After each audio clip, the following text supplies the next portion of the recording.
Welcome back to episode 8 of the Bayou Dragons Podcast. It is Porter, Mitch, and Tanner, per usual, and today we have very special guests. Rance May. Hey, how y'all doing? Rance May Music, and he is related to me. He's my brother. Yeah, So, known him my whole life, or his whole life, I guess. but got him on today, so we have a couple of things we wanted to just talk to him about. I figured he has some pretty interesting stories. He's a musician, entrepreneur, bar owner, cow owner. Just what else? Yeah, Ingle owner. he owns a 600 quart Ingle. That's right. So I mean, the That's right. some bitch has done it. So I would give us a little background story, Rance. Where were you born and raised? And Chambers County, Texas, right down the road. Is this in Chambers County? no, this is Jefferson technically, by 1 mile. We're right here on the county line. Handcomer, that's where I grew up, and yeah, that's about it. Moved to Austin. Yeah, you moved to Austin Whenever I was 19 years old, and I've lived there ever since. And what did you do in Austin when you first moved there? Oh, when I first moved to Austin, I worked for a heating and AC company where I was up in the attic, like putting up vent, like in the summertime, whatever, ducting in the attic. And Sweating your ass off. oh my God, I did it for like 5 days and started, well, I ain't gonna go down that road, but I just, right then, I was like, this ain't what I'm going to do. So then, to remedy that, I started valeting cars down on West 6th. And the only perk of that job was that you got to drive cool cars sometimes, but there was always some dickhead team leader that would always get the cool cars. So you really just ran for no reason. And you got like a Kia Soul. Yeah. Mazda. For some unappreciative person. But The tips were mediocre. Then I worked for the University of Texas for like 8 years as a What'd you do for them? power plant operator there. I was did that for 8 years. That was a time in my life. Then I started playing music. I started playing music when I was like 20 years old, but I started playing full time when I was, I guess, 28, 27, something like that. And then somewhere along that way, I came across Sam's Town Point with a couple buddies of mine, Ramsey Midwood, check him out, and Scott Mason. And been there for the last almost 6 years doing that deal, and now I'm kind of figuring it out at a turning point in my life. Got a 2-year-old and a wife and all that, and thinking about getting back to the country and out of the city, and, Yeah, get down close to family. yeah, just So you priorities change. started playing when you were around 20, just campfire singing, and you never thought, you know what, I'm going to make this a fucking living. No, I really didn't. I started playing music to get girls. Like I lived in Austin, but I was basically in San Marcos all the time because I had a bunch of friends from Anahuac that were going to Texas State, and it was basically my buddies were playing guitar and they were terrible. I mean, just call a spade a spade. They were awful.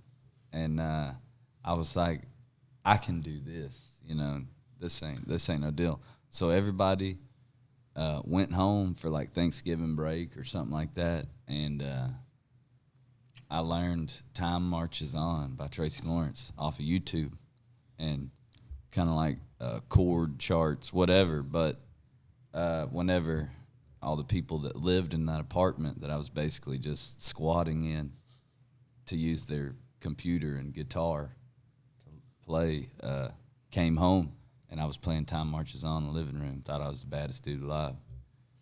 Then, that just led. Then I figured it out from that deal and started learning a bunch of songs, what everybody wanted to hear. Yeah, I didn't realize you. I thought you've always played. I didn't realize it was that late in your life. Nah, I didn't. Whenever I remember like going to Gator Fest, growing up, and seeing, bands, Cross Canadian Ragweed and Pat Green and all these guys come through and play. Like I always thought in my head, like, oh, that would be so cool to do that, or that'd be so cool to play music with a band, And but I never really, I had too much other shit going on. I was running around. I was trying to ride bulls. Chase Cooter. Yeah, whatever it took, at that time. And then, it kind of got to Austin, and believe it or not, it kind of slowed down a little bit for me because went from high school straight to work, and then to Austin, and then just kind of all worked out. And where did you first start playing? 6th Street or? I did. I used to play on 6th Street 5 nights a week, dude. Sometimes 2 nights. And I was working at UT at the time, so when I was on nights, I couldn't. I worked a reverse DuPont schedule, so when I was on nights, I couldn't play 6th. But basically, even when I was on days, I'd play. I'd get done at like midnight. I'd go home. Croak, go hour. to work, and then do it all over again because I was already downtown after work on campus. So I would just go down there, and I had several gigs, at different bars that aren't even there anymore. A couple Blind Pig Pub, stuff like that is still there. But most of the bars back then that were having music like that every night of the week aren't there anymore. Yeah. It's a different place these days. It's Austin. Pretty weird. Yeah. Weird. But for the wrong reasons. It used to be weird in a cool way. Now it's just. And so, like, did someone just find you? Like, whenever you first started, they just found you and was like, I want to give this guy a shot to, like a record deal or. No, none of that should happen. Still kind of waiting on it to happen, but. I've done some pretty cool stuff. I can't just sit there and downplay it all the way, but I definitely have yet to get to where I'm trying to get. That's really the. That was going to be a main part of what we wanted to talk about was, you've been to how many states singing? Like, you've toured 42 states. 42 states. 42, yeah. I've toured the country probably 4 or 5 times. Most of those states I've probably played 4 or 5 times in, But I used to tour. I used to play, 250 to 280 dates a year. Just summertime, basically every night. When I was touring all the time. But the bar happened, and then kind of slowed down on the touring to take care of some stuff over there, and it's kind of getting back to a point where I'm about to release a new record I've got in the can that I recorded before COVID. COVID, and just we've been waiting on this. Yeah, everybody's waiting on it. For a while. Yeah, I wish I'd have just never told anybody about it, and then it would have just been a total surprise, But it was supposed to get released, and then I pulled it off, and then now it's back in the works. So. Yeah, I know we're ready. Everybody in Southeast Texas. I know Mitchell's ready. Yeah, shit. Yeah. Well, you released that last banger, man. The show goes on, and I still to this day. It's on repeat all the time in my truck. I believe it was my ¡1 song for 2021 for sure. Yeah, when you look at the for all of us, it'll tell you, the most played song. That was me and my wife's both of our #1 played song. Well, that's what I was really looking forward to. I feel like I got a whole record of stuff like that on that record, so I'm really looking forward to. Yeah, you taught yourself how to squeeze box just for this record. Yeah, that was a COVID project is learned how to play accordion. So that was, I'll tell you this about accordion. I feel like it's a German torture device that whenever you start playing it, it really just it mind fucks you. Like you don't understand. Like you play one note and it's like, oh yeah, I got this figured out, and then do the next thing. It's like womp. It's like no, I don't have shit figured out. But then eventually you get it figured out. But it's not really a. I don't condone anybody to learn how to play the squeeze box. Nah, man. I mean, I did it out of necessity or want and necessity, but I feel like you got to really want to, because my wife will tell you how bad I am at the squeeze box, because she really, really heard it, while it was going down. But so, new record coming out. Did you ever think of do you have a name for it? I mean, I know this is all down the road. So, originally, we're not even going to go there. We're talking about the future. Yeah. What I'm thinking about calling it About Time. Yeah, it was about damn time you released that song, bitch. Yeah, that's how I feel about it. So that's kind of what I've been stewing on for a while. I got a few names in there, but I'm going to go ahead and plug this in. You can find Rance May's music on Spotify, Apple, basically any music platform. You have so on, like I know on Spotify you have Rance May, like you have 3 albums. Yeah, and we just that might be changing some of those. So if you like it, you might want to go buy it and have it, because those records, a couple of those records, might be disappearing because just a little bit of surprise. I don't know if it's a surprise, whatever. But I'm thinking about revisiting a couple of those records for a new record I'm making, and maybe redoing a few. And of doing those, it underneath the name Rance May and the Coyotes. Yeah, but also redoing quite a few of the songs off of like the first record. I thought the first record was a banger too. Yeah, I think the songs need A little tune up. the. I mean, that was when you first started. I mean, yeah, that's what I recorded that record in Armadillo Road's living room on a Tascam 4-track recorder. Yeah, when was that one released? What year was that one? 2012. Damn. 10 years ago, bro. 10-year anniversary. We were in high school, junior in high schow, 2012. You're a junior in high school. In 2012. God damn, I'm old. yeah, you are. You're old as dirt. Yeah, I really am. So so you played your music, you started touring, started releasing albums, multiple. Everybody go check it out. Download, subscribe, buy, support.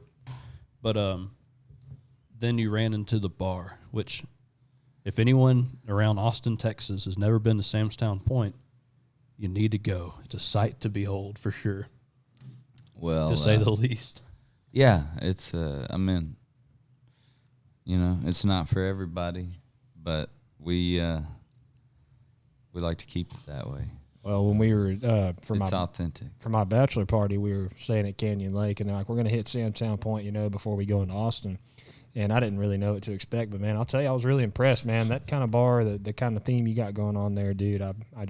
That's my kind of bar. That's different. It's not your average. It's It's a honky tonk. yeah. Yeah, it's You play only records, like there we ain't like no, it. No, there's no man, jukeboxes. there's no It's- internet jukebox. No Luke Bryan. Nah, bro. Well, that's the whole reason for that. I mean, obviously, vinyls sound better than anything. We enjoy that. We're also all collectors of vinyl, so we have a very extensive collection of tens of thousands of records. So, there's all kind of factors, but the number one is that people, if you leave it to people to pick the music, it's going to be the worst music. And sometimes on purpose, and I get it, like it's funny, but I just don't want it. You know what I mean? Like, I get it, like walking into a place and putting Africa by Toto on 10 times in a row. Yep. And then walking out, you know. But Sometimes I'll literally go on, drop $20 at the Waffle House in Winnie and not be there.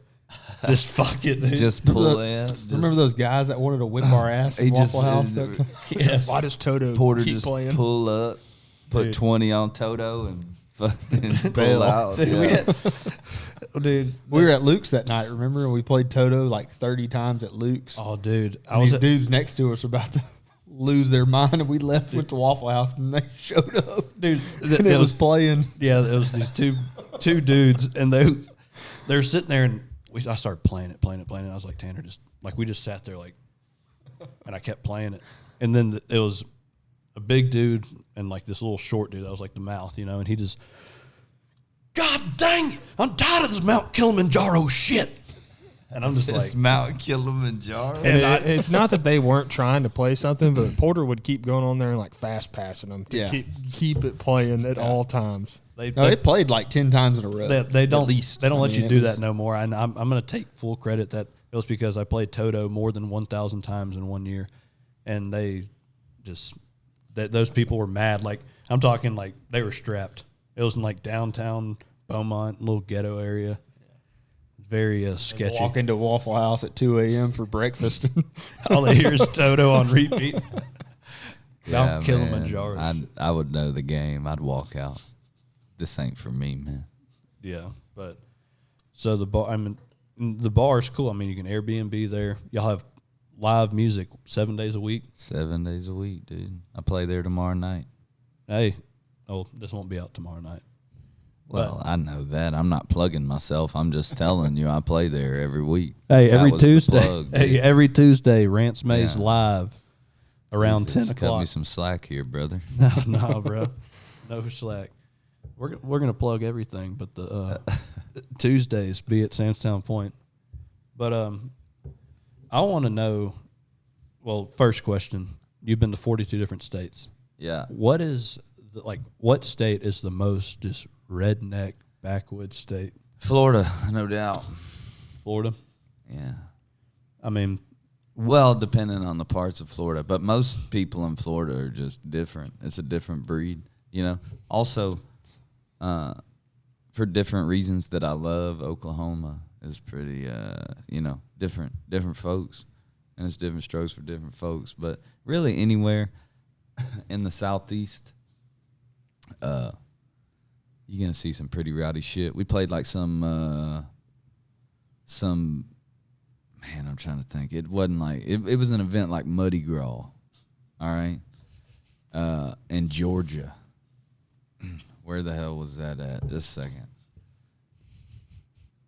It's outside of Perry, Georgia, or something like that. There was a town right there because we played a bar in a shopping center the night before. I'll never forget, and that bar ended up being badass. We pulled up. We judged the book by its cover, and we lost because that place was awesome. But the next night we played this Muddy Gras type event deal that wasn't nowhere around Mardi Gras. And there was a guy that had seen us the night before at the shopping center bar. And at the shopping center bar, he had walked up to me and he was like, "What's up, dude? You see that truck out there?" And I'm like, "What truck?" You know, like I did. There's like 8 trucks in the parking lot. Which truck? That's Chevy right there. 94. Got an 8-inch lift on it. You know, it starts going. It gives me like the Matthew McConaughey on Dazed and Confused rundown. You know, and I was like, "Cool, man." He said, "I get that motherfucker muddy." And I was just so like, me and my band are sitting there, you know, it's like, hell yeah, where you do that at? Shit, man, everywhere. We got mud around here, dude. Like, if you ain't got no shit like that, you're fucking stuck. And it's just like, we're all just like, wow. And so we tell him, we're like, we're actually playing some mud fest that's like 30 miles down the road tomorrow. Like, supposed to be a pretty big deal. He's like, shit, I'll be there. What you talking about, Mudfest, whatever? I'm like, we're just like, yeah, man, should be cool. We heard there's a bunch of people, yada, yada, yada. So then I find out at that moment, I hadn't looked into it. We had like 13 or 14 shows on that stretch of shows, you know, so I hadn't particularly looked into that one. He's like, Colt Ford's headlining it. And it was like, all right. You know, and he's like, you ever seen Colt Ford? And I was like, nah, but we're opening for him tomorrow, so I guess I'll see him play. You know, I said, I remember he did some song with Jason Aldean or something like that. I said, that's all I know about Colt Ford. And the guy was like, shit, man, he gonna blow your mind. You know, just passionate that Colt Ford was the truth and the answer. And we went to this event, and it's kind of like, it was like I say, like, you know, like Highway 90 or any of that shit where they just got a bunch of people on jacked up buggies that cost $40,000 riding around, and a bunch of girls showing their udders, doing promiscuous shit. And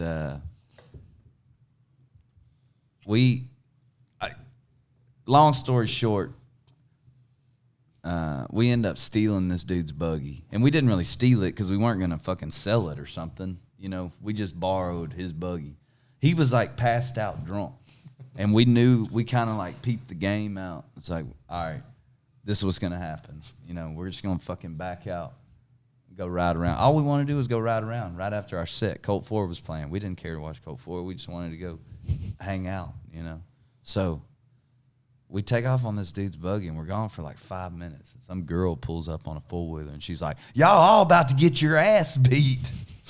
We're like, oh, yeah. And she's like, yeah, Robbie just woke up. He's fucking pissed, you know. Y'all stole his buggy. And that's what I'm trying to explain to her. It's like, I didn't steal his buggy. Like, we're still on the premises. Yeah, like, I'm not, whatever. You know what I mean? So we bring it back. Robbie ain't even tripping, bro. He's straight cool, like cool as a fan. He's up and back drinking around. He's like, shit, man, y'all go for it. You know, just not even tripping. Then we met a couple dudes that were like super rednecks that were tripping super hard on LSD that really tripped us out. So we ended up getting out of there about that time. But that's a redneck story, I guess. So that is Georgia. Muddy Graw in Georgia. Georgia. All our Georgia fans, we appreciate y'all. Keep going to Muddy Graw, bro. Yeah, man. I thoroughly cherished the experience. And you've done some, like, I mean, you've probably done bigger shows, but I know like a big show for like a lot of people down here. Like you've done Steamboat Springs, Colorado, which you like to ski, and you've played there. Sure. I mean, do you have anything? I mean, it's decent, just a decent. Steamboat's a cool festival. If you're into skiing and snowboarding and stuff like that, which I like doing all that, it's fun. It's just cold as shit. I mean, but I love it. It's just I like to freeze to death up there. Key West, I played that this last year. The Mile Zero? The Mile Zero Fest, man. And that was a lot of fun. That was an experience. I'd never been to Key West, so that was an interesting place. Well, you kind of went into detail when I called you about it, and you had a couple of interesting little stories about that. If you care to, I'll tell you this: they care way too much about a goddamn chicken or a rooster or whatever they call them. You know, they're damn. I don't know. They're like what do the Australians call them? Bin chickens. They're like. You know, they live off trash and shit on the street. You know, it's like rats somewhere, but it's fucking chickens, dude. And I picked one up. Was pretty intoxicated down on like the main drag of Key West after all the shows one night, and everybody was at this one bar where they do karaoke all night, and I picked up a chicken. It was a rooster, so I walked in the bar. and they're everywhere. They just got these fucking chickens roaming the street. Just everywhere. Just straight chickens. Everywhere, dude. No shit. They're fucking chickens everywhere. So, I pick it up and I walk in the bar, you know, and the joke's like, "Oh, look at my cock," you know. Yeah. And so, bartender sees me from like deep, you know, way over there. She's like, "What the fuck are you doing? Get that goddamn chicken out of here!" And I'm just like, it's like an open air bar and shit, you know. I'm just like, There's chickens on the there's bar. fucking chickens everywhere, and just because I'm carrying one now, it's a problem, you know. Anyway, I got out of there. But at that same bar 2 nights later, I walk in, and it's not even dark yet. Like, me and guys that play with me were going to get some good seafood down there, and we walk into that same bar to go get a drink. There's also titty bars everywhere, like just like a bar, titty bar, bar, titty bar, bar, titty bar, you know. So there's also that. You walked into a bar, you don't really know what's going on. You're like, oh, it's one of them, you know. I shouldn't be here. That's what I kept saying the whole time. But we walked in that other bar, and there's just this dude and this woman sitting there butt-ass naked with some flip-flops on. Like older Yeah, couple? oh, yeah, like in their 60s, easy. Just stripped of all clothing, just Stripped chilling. of all clothing, sitting at the bar on the stool. Just flip-flops. In the same bar. She was wearing a purse. Same bar. And you couldn't carry a chicken in there. No, that's kind of my point about that. You know, it's just like pretty. Didn't you say you saw multiple though nude? Like, oh, they're people. Yeah, dude. Well, it's just like it's part of the deal. You know, it's just like if you ain't about that life or being cool with it, you probably shouldn't go to Key West because it ain't for you. But there's plenty of shit that you won't see that. You'll see it if you go looking for it, really. Not really looking for it, but if you go partying, you're going to see it. see naked 60-year-old people in a bar full of chickens. There's no chickens in the bar. They're just everywhere outside the bar. So I just you couldn't smoke in the bar. So I was outside smoking a cigarette. Picked up a chicken, walked in. I think that's fantastic. But they get pissed off. Like, I picked up a couple of them, you know, just maybe catch them slipping in like a flower bed and just grab them up, you know. And because chickens are not the easiest thing in the world to catch. No, especially some bitches are feral, dude. Yeah. Some bitches are not, you know. They're eating French fries. They're not about that life. They ain't trying to do that, you know. So, but like I picked them up, you know, and a chicken, you pick it up by its feet, it might flap its wings.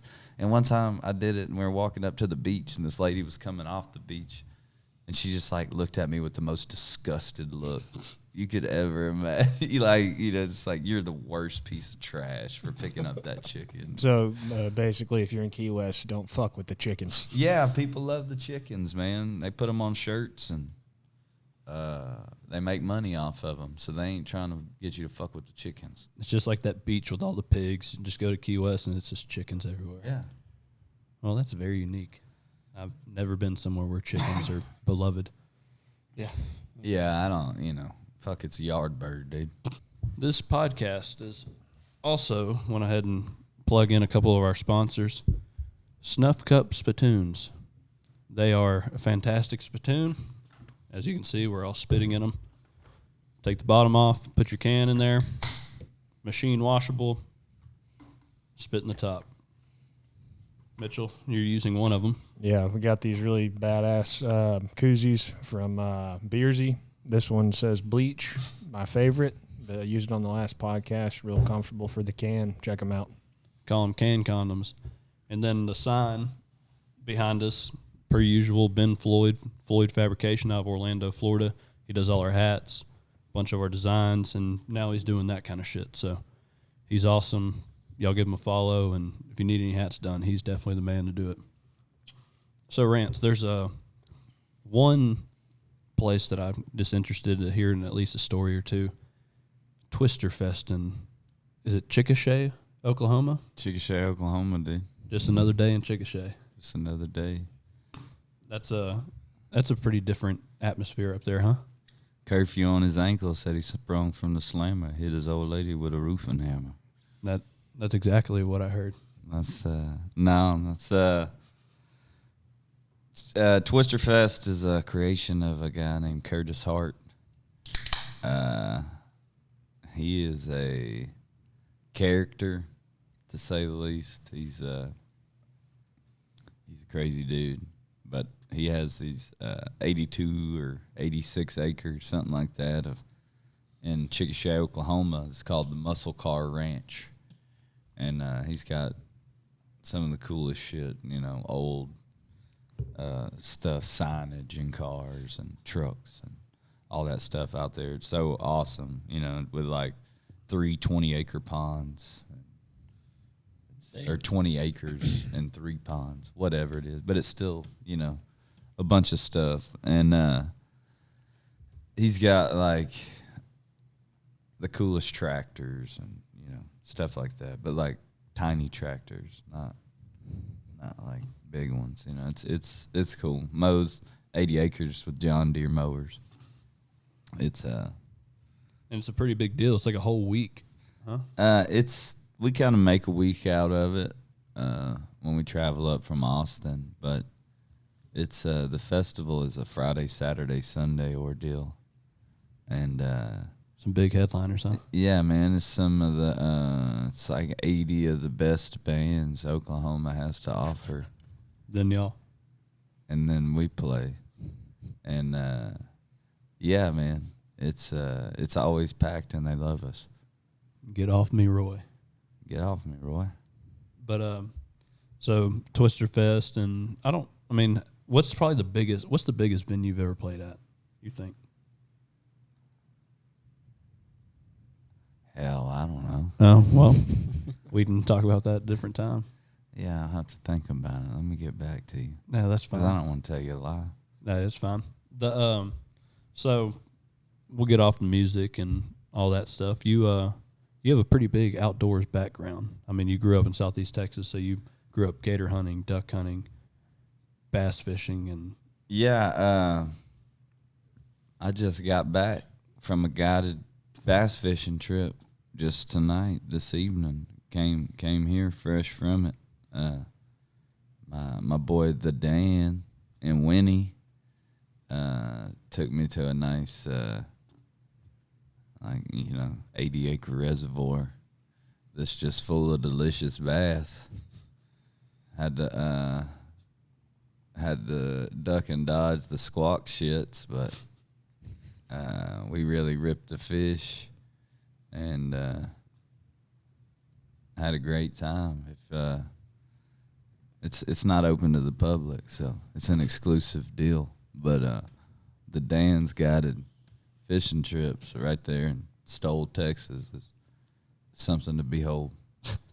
So in Austin, you have a few lakes that you fish. I fished some tournaments with you before on Lake Austin and Canyon Lake and Travis and all that. But you fish them a lot. Yeah, I've been pretty busy lately with a lot of things going on, but usually when I got some time on my hands, I like to fish as many tournaments as I can get in. I enjoy tournament fishing and that whole aspect of it. It's one of those things that I've always enjoyed, but being in Austin and having like 5 pretty good fishing lakes where you can catch 10-pounder plus. Well, what's the biggest one you've ever caught up there, and what did you catch it on? How about that? I will tell you the place and the bait, but I ain't telling you the color. I caught it a 10-2-7. I caught it last May, already spawned out on a wacky worm Cinco. That's all you got to say. I ain't Yamamoto. Gary Yamamoto. I don't throw anything else. Shout out Gary Yamamoto. Yeah, if you want to sponsor our podcast, sure. If you want to sponsor me, Yeah, I should have stock by now. and Gary Yamamoto's. So bass fishing up there a lot. Rance fishes the Two Moon Junction. We've talked about that, I think, on like one of the first or second podcasts. If everybody's been following along, we fished the tournament together, and we had a pretty good year this year. We got fourth place overall, third place overall. And pretty good stringers.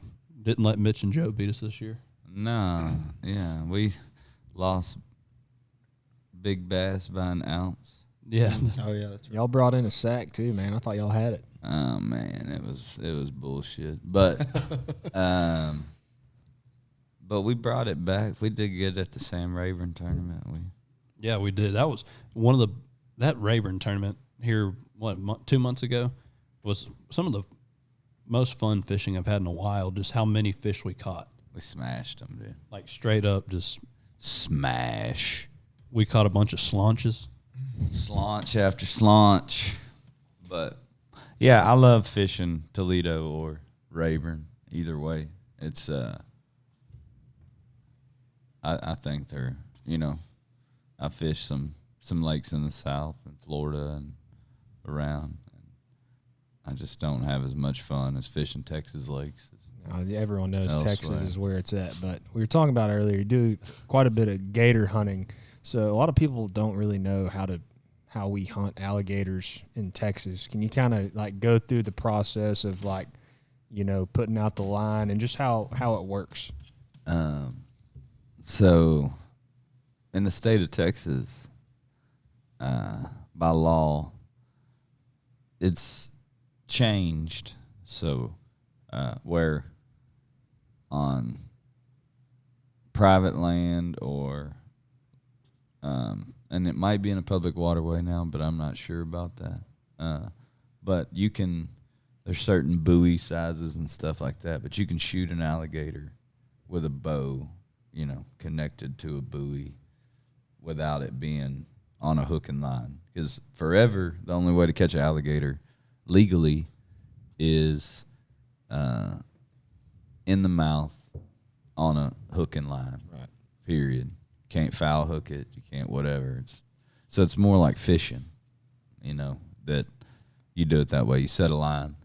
They eat it. You come back. You check the line. You pull it up. You dispatch the alligator.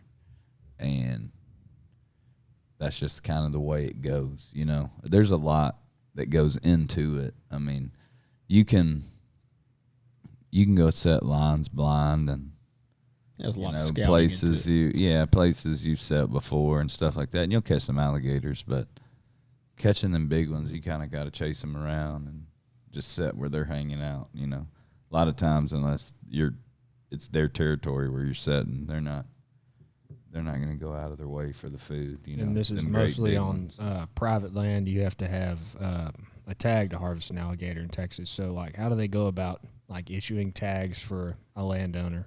So that process is judged on, it's based on the amount of acreage that you have for those tags, plus and the amount of nests that are on that acreage. So you have to have, there's gray areas about it, but majority of the time you have to have nests on your land to be able to even you get what I'm saying? There's got to be alligator activity going on your property. Right. And then usually the second is like you have to have X amount of land to qualify or something. Or, X amount of land with Waterfront. water, swamp, stuff like that. You can't just have dry land. No, canals. Yeah. River, Rice stuff field. like that. Yeah. And you do a lot of guiding, so you pick up quite a bit of tags. You had quite a bit this past year. I did a little bit of hunting with you. The last day was I'm fortunate to have I've been doing it for a long time and have a lot of good friends that it's kind of I've always hunted their alligators, and my family's always got good tags, but our land is out in the marsh, so hurricanes kind of really did the deed out there for the most part. We still catch good alligators every other year or so, you know. But for the most part, it's not the same. You know, we used to catch a 12 plus, at least one every year. 4 over 13 out there, you know. Yeah, so what's your biggest? What's your 13.7. 13.7? Wow. That's a Yeah. stud. That's The biggest one, I'll say, that my Uncle Larry, who I grew up hunting with, knows more about alligator hunting than anybody that I know personally. He and his dad caught a 12.8 and its tail was cut off. 12.8 and where its tail was cut off was probably like that big around, you know, just still had another 1.5 feet, 2 feet at least on that tail. And it, you know, they pulled it up. It's like, that's a 14-foot alligator all day, no doubt. You know, never seen a head that big. And that head's on my Uncle Larry's mantle, and it's the biggest alligator head I've ever seen, period. And they rolled him in the boat. My Uncle Larry got sick. Missing that much of his tail, he knew it wouldn't. You know. So that was a bummer for him. But you know that it happened. We've lost. I've been there. We lost a 13-footer right at the boat.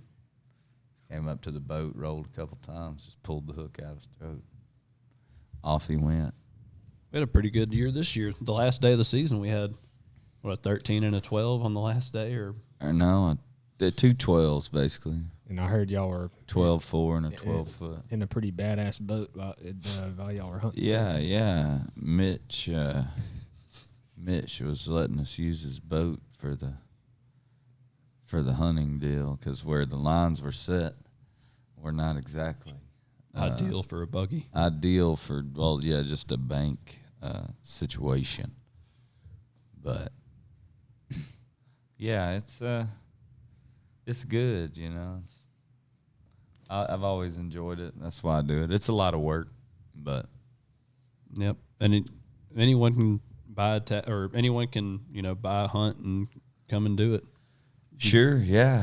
I think I got quite a few tags this year if everything goes. Get with us if you want to do a hunt. Yeah, Just costs money. Make it every day. Yeah, they're making that shit every day, huh? But and then you do quite a bit of duck hunting. You do a little duck guiding down here in South I like to Texas. teal hunt. I don't. I ain't into the big ducks as much. It's just what a little big more ducks? work. Shit. Well, that's what I just. When I was a kid, I used to be real mad at them, you know. But teal season coincides with gator season, so it's real easy. I'm here, gator hunting. I might as well just slay on the teal, and that. There is nothing funner than just going out and killing a limit of rice rockets when it comes to shooting birds, in my opinion. Yeah, you brought us on that one hunt last season, that teal hunt. I had a blast, dude. We smashed them, and it was just a great time, man. Yeah, and if that's another deal. If anybody's trying to do any of that type of hunting, I don't know how many availabilities are left, but Webfoot Addiction, Brad Daniels, he can put you on the ducks, so hit him up. Yeah, and y'all do like combos. You can go do a duck hunt in the morning, then you can afternoon or midday go jump in a boat or get in a buggy and go alligator hunting with you. Sure, yeah. Do it right after you get done. Go knock it out before noon, before lunch. Then go Waffle House. Sure. But yeah, man. I mean, that's pretty much all I really wanted to give people a background, kind of let people know that your music's out there. I know you have a pretty big following, but so do we. Maybe some of our listeners might come and give Rance May a follow. Yeah. I don't Instagram maybe as much as I should, but I try. What's your Instagram tag? Just Rance May Music. Rance May Music. That's it. And that's about all you do, really, social media wise. Yeah, I I mean, all that stuff goes to my Facebook too, Rance May and the Codes. But yeah, that's about all it gets hard, man, to have time. I commend Juggling y'all. a bunch of shit, man. I commend y'all for keeping up with it, because it's hard. I mean, It's just one of you. There's 4 of us. Sure. Yeah. I mean, yeah. 3.5. well, yeah. Joe. Joe. Where's Joe at? Who knows? We never know where Joe is anymore. Dude. Victoria, as far as we know. Oh, he's back? Might as well be. He was on our second or third podcast, and people were like, "That dude never said anything." He was on here? Oh, Joe was on here where we did out at the bar, and Joe just sat there. Silent Joe. He would just randomly just throw in a nice, yeah, man. Hell yeah, dude. Yeah, that's good. Well, Joe's a man of few words. Hell, you and Joe are supposed to be fishing the October tournament together. We right? are. Out of the skiff? Out of the skiff.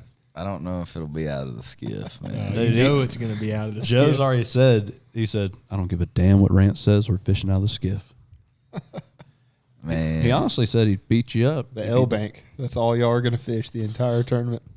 I can tell you this. No, we're not. Hey, But man, you try fighting with Joe about it, man. 'Cause there ain't I going to be wouldn't no know anything. fighting, dude. We might take 2 boats. If you tell Joe you're not fishing out of the skiff, there's going to be a fight. Well, he better pack a lunch. All I can tell him. Yeah, it's been good. That's about all I get to do these days is bass fishing and gator hunting. And I used to deer hunt quite a bit, and I the teal hunting, but yeah, you had a lease down in South Texas for the longest. yeah, I hunted down there in Heronville and hunted some big deer, but I just ain't as mad at them as I used to be, you know. Just pissed at the gators. Well, gators are a lot harder than deer.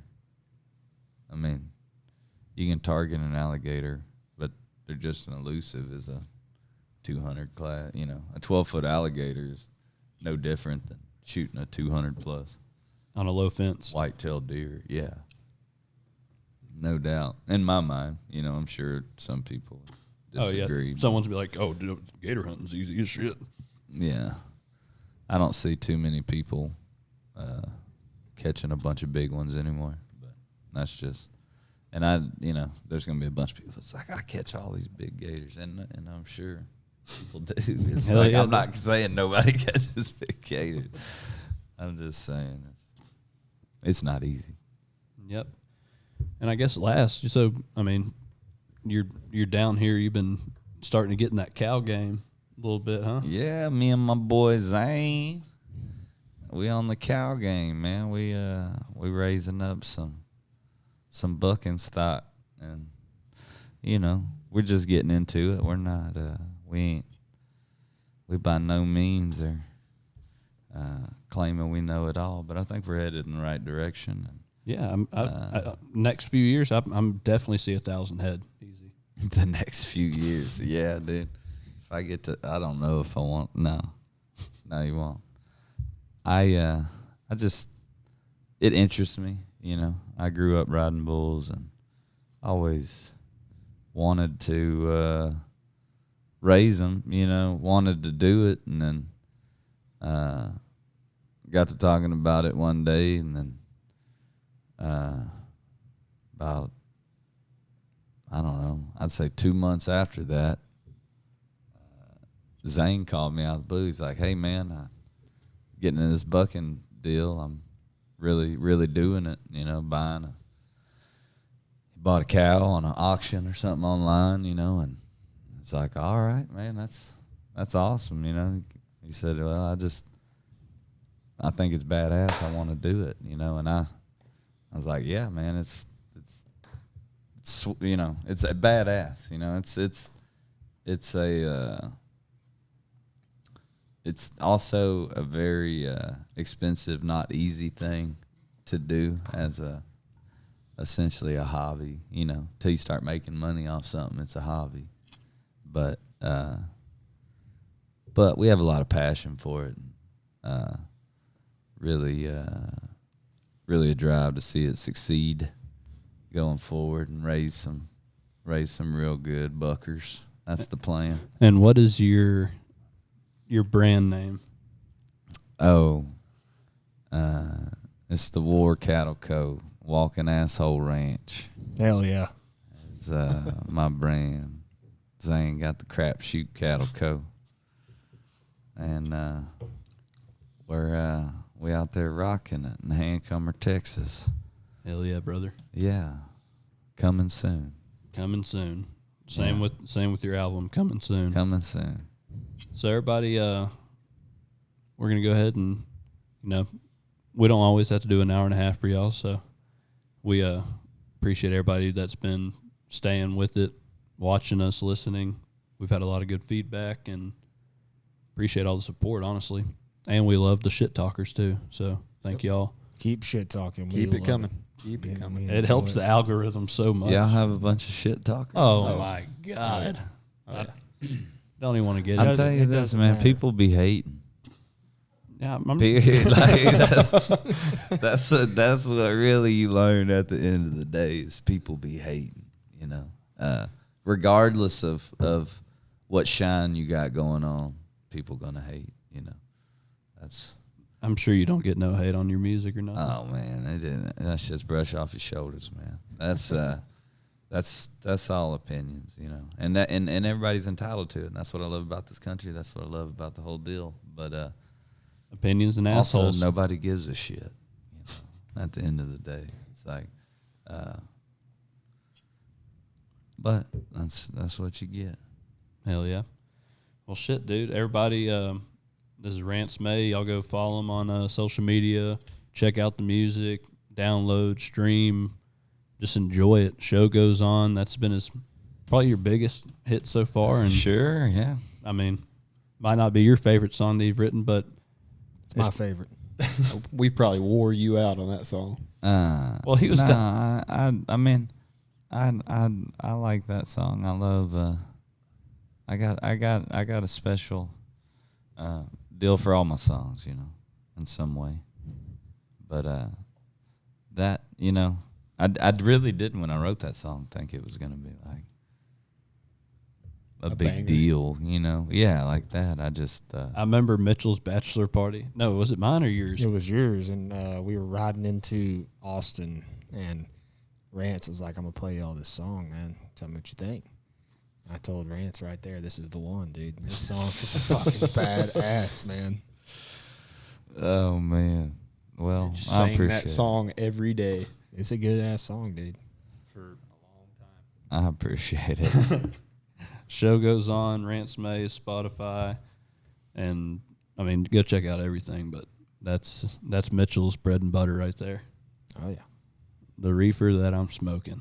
So we appreciate it, guys, and y'all stay tuned. And y'all eat rice. Potatoes make your butt big. You heard it there first, folks. Jenkins Farms. Catch y'all next time.